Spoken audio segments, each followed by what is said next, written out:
How's it going, guys? It's Mr. Lone Wolf, and today, I was trying a bit of a more chilled video, a bit of a smaller one as I got onto the game a little bit late. I'm going to go and try one of the contests. This is kind of the fleet of things I want to go and take with me.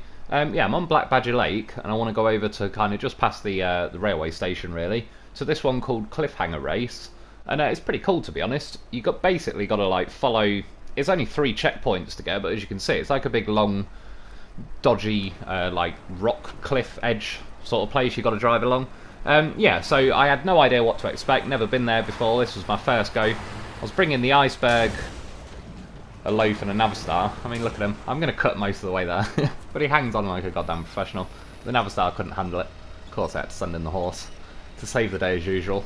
Like I said, I didn't really know what I was expecting. I'm on my second playthrough, I just happened to be on my modded one. I haven't got the Taiga unlocked yet, that's probably what I would have brought if I had it, but I don't, so I brought the Navistar. I wasn't really sure what else. Assuming it's not insane, the Navistar's not a bad choice because it's pretty good on engine power and it's got a nice pace in high gear. So yeah, that's the route. I drew the lines along there, but you can't really see them that well. They sort of fade into the rocks. So in theory, pretty simple. I think when you look at the kind of trophies that come up, you've got to get it within 4.5 minutes to be a gold. Within 5 minutes to be a silver, and anything over 5 is a bronze. I'll have a look at them in a sec, but as you can see, my first run I set off and I forgot to activate the bloody mission itself, so it's like a pretty bad omen, pretty bad start to how it was going to go for me. Like I said, in theory, I was hoping this would be a nice simple one, but it ended up just, taking a while of messing around, probably having a few more laps than I should. So yeah, there's the trophies. Like I said, 4.5 for the gold is what you've mainly got to beat. And like I say, I didn't know what to expect. I didn't know if this would be good, bad or otherwise, but I brought the iceberg because, one, I know it's a beast. It sits nice and tall. It's got big tyres. It's pretty good as far as like the turning circle goes because it's got a bit of articulation, front wheel steer and rear steer. So as far as kind of wiggling your way through the rocks and that, it shouldn't be too bad in theory. But obviously it's a bit of a bulky beast. It's getting close there. Fortunately, I stuck the handbrake on just in time. And of course, we brought a horse with us. When don't we? He wanted to enjoy the ride. Well, technically, this is the Loaf's go now. He's just wearing the right pair of shoes. That's his game. And as you can see, I mean, it's kind of a rock path, essentially, along a cliff edge, which gets pretty tall at some point, which is pretty good.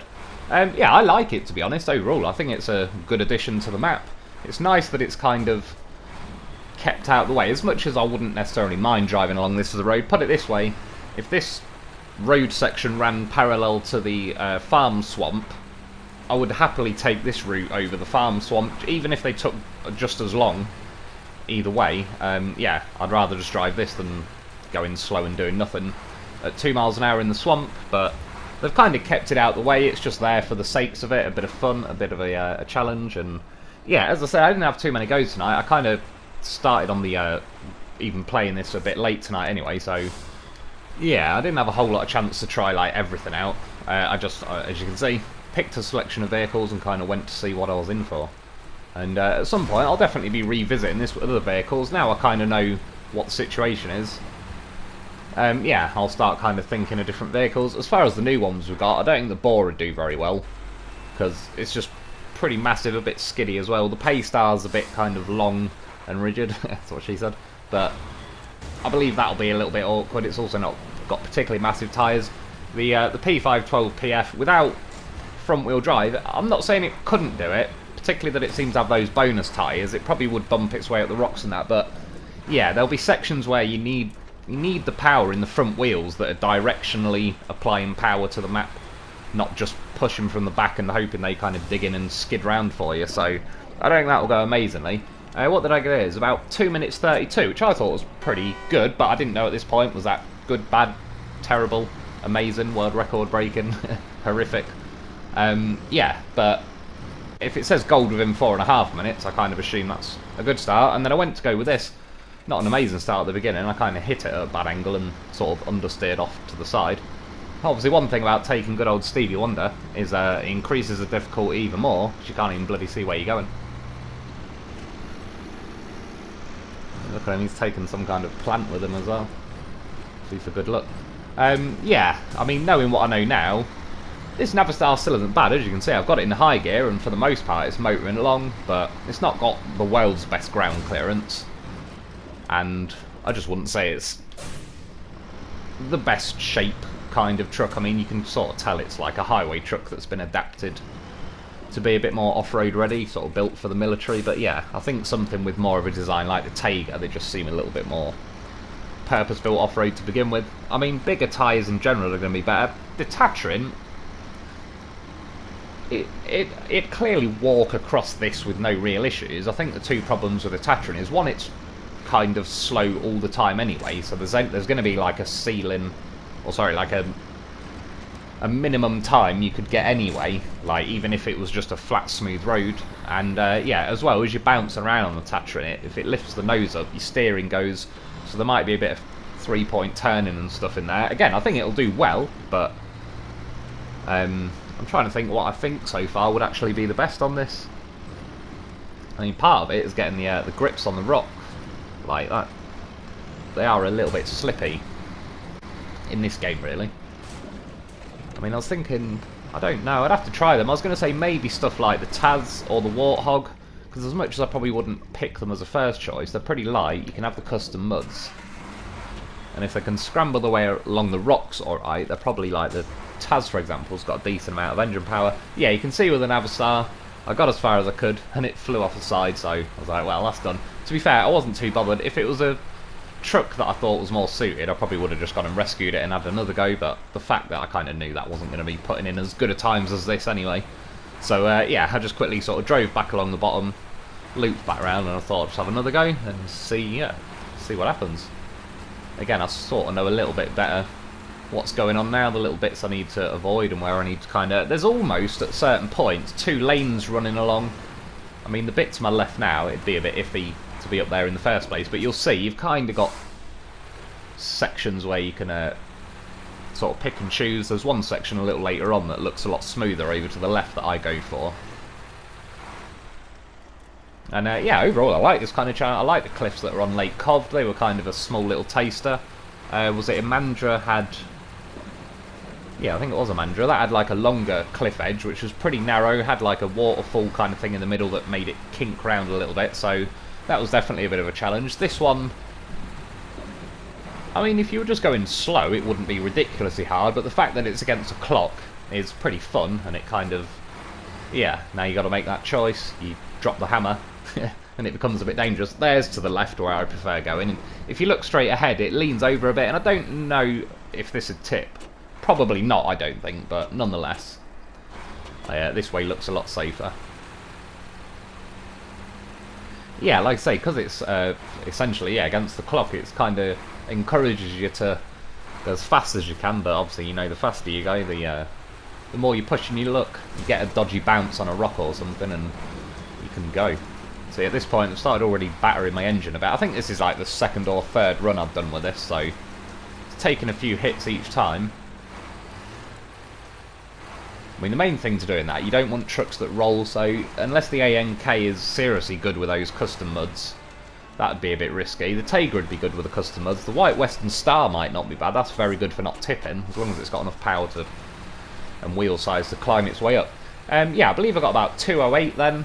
And the nice thing was that obviously my engine was damaged. I've got a roof rack and everything on top of the iceberg, but that's part of the reason I brought the OG Loaf with me as well, because he's got another roof rack, so that was more repairs that I could pour into these trucks and give me more goes.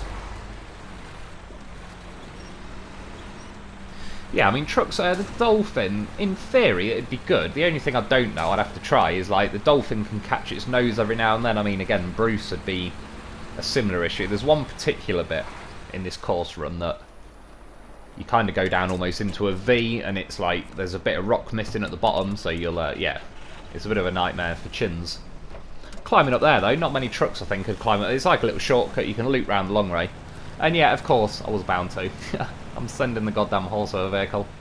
We needed to know these things. I certainly did anyway. And I'm in charge of editing, so it made the video. We had to see.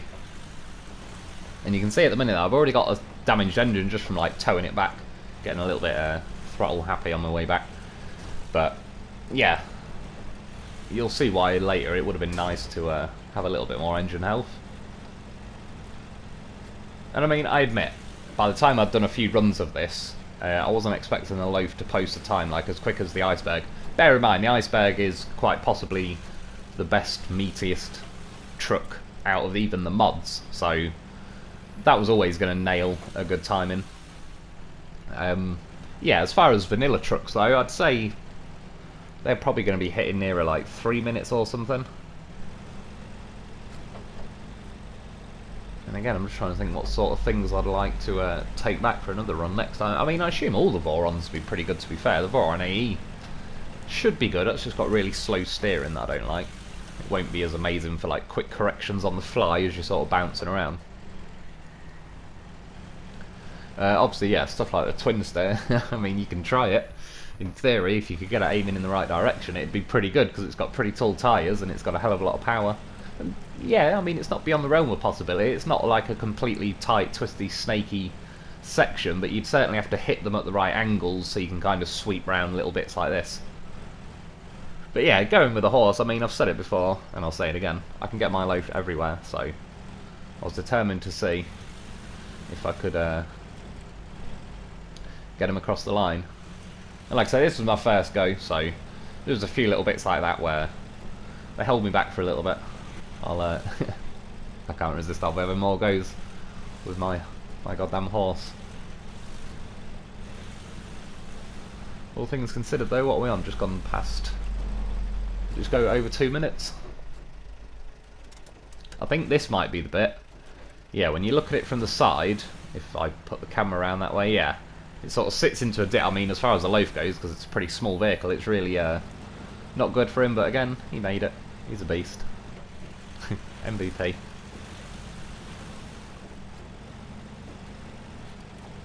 It's even rocks like that. That's the sort of stuff the club gets stuck on. For the Loaf, it's not an issue. Again, the clubs, well, it's better now they've got the raised suspension, but it's catching noses on this that'll be an issue. I mean, you even seen with the Azov Iceberg, that was hitting its nose a bit, so things that have practically no nose. It'd be interesting with something like the GMC 9500, because that's got, I'm sure I remember that being extremely good for like lack of nose on it, so it doesn't really catch a lot. And now it has got the all-wheel drive. The only thing that probably hasn't got is the most amazing selection of tyres. As far as tyres go, I think did I have the chained on the Iceberg? I think I did. I personally would, I think chained helped like catching on the little rock lips and sort of being able to jump up them better than pretty much every other tyre, but I don't know. I'm sure I'll be trying different ones. When I bring the Tiger, I'll most likely have the custom muds because it just helps with the whole tipping situation. It's got this far. See there though, took that hit and started getting I'm now into a red engine, and I assume they've tweaked something since it was months ago, but I mean it's even on video multiple times. The Loaf, when you get the engine in the red, it never does that engine stalling thing, or it never used to. Even I've had it with like such little health left, you can't even see a white line left anymore, and it still didn't stall on me. Whereas at the minute, as soon as it kind of entered the red engine mode, you can see, yeah, it kept catching me out, which is a shame, because I think if that didn't happen, I could have got a gold time, but that kind of ruined it for me. You can see now it's coming up to 4.5 minutes. The checkpoint I've got to get is only down there, really, so now we're into the silver territory. It's still, even going down here, it was slowing me down on that, but I still think that was a pretty decent run for the goddamn horse. He did well. And yeah, for now, he's bagged a silver. Like I said, if I was on earlier, I would have had another hell of a lot of goes, but it was already about 11 in the morning by the time I was even doing this. Normally I've already edited and uploaded the video by then. Yeah, so another go with this thing. And my goal, I was wanting to get under 2 minutes was my hope. What did I get? The first time I got 2:32. I think the second time I got 2:08, so I was kind of thinking it's got to be reasonably possible. I was able to put the last of the repair points and everything into this, so it's practically got a brand new engine. It's got enough suspension to last a couple of goes anyway. It's mainly the engine. And again, you can bang it in high range, even going up there, which is nice.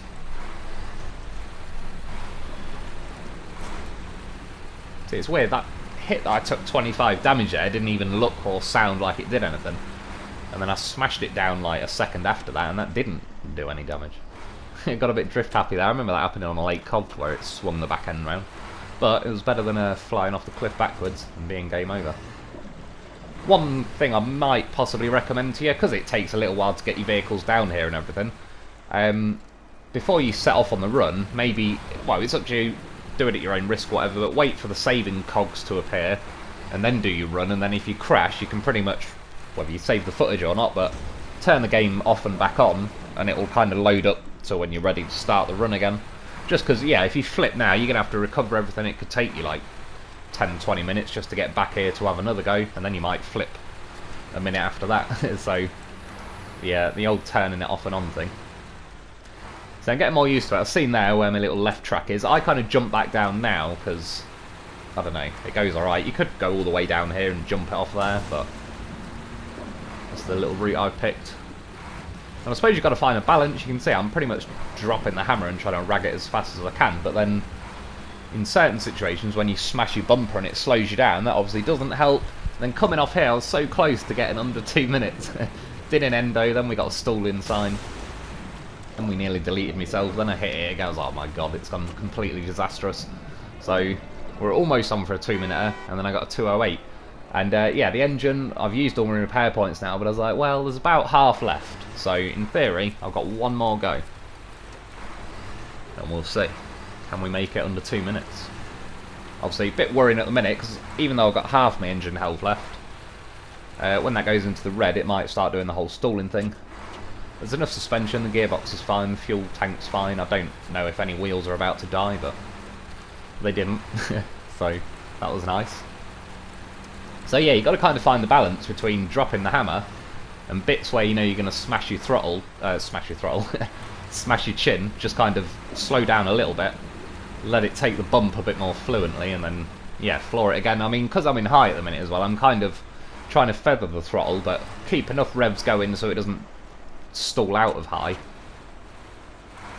Yeah, I mean, it's fun. This is what I mean. As far as, like, the opposite of driving through the swamp, it's boring. I squeeze the trigger and I put a YouTube video on or something because I just aim it at the other end of the farm, and it's like, yeah, I'll be there in 5 minutes after going 2 miles an hour all the way and have nothing exciting happening. This is the opposite. It's like, yeah, you're sort of racing against the clock, trying to be careful, try not to smash it up.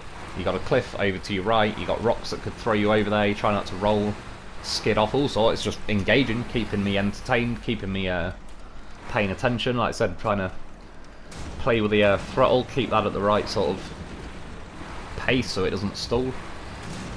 So yeah, it's pretty good. I'll be coming back here quite a bit, to be honest. Now we're into the red engine. Fortunately, I think the